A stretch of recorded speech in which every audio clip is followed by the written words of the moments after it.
Hello. आज गुढीपाडवा आहे. हिंदू धर्म संस्कृतीमध्ये गुढीपाडव्याचं एक आगळं वेगळं महत्त्व असतं.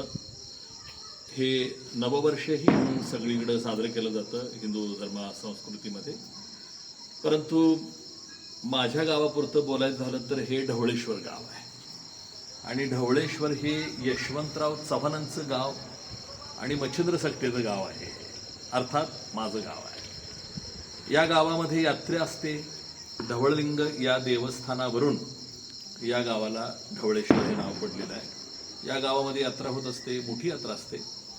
आणि या यात्रेमध्ये मी जवळपास 35 वर्षाहून अधिक काळपर्यंत कधी सहभागी झालो नव्हतो. परंतु योगायोगाच्या गोष्टी असतात. आईचं निधन झालं.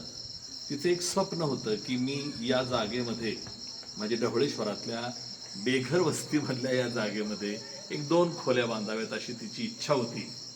आणि त्याप्रमाणे तिचं एक मी वचन दिलं होतं, शब्द दिला होता की आई मी जरूर इथं घर बांधेन. त्याप्रमाणे मी इथं घर बांधलं.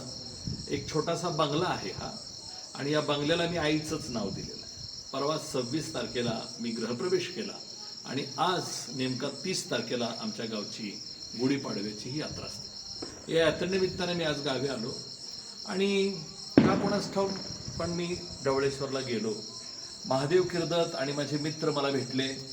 सगळं वाद्यवृंद वाजवतच मला पालखीबरोबर नेलं.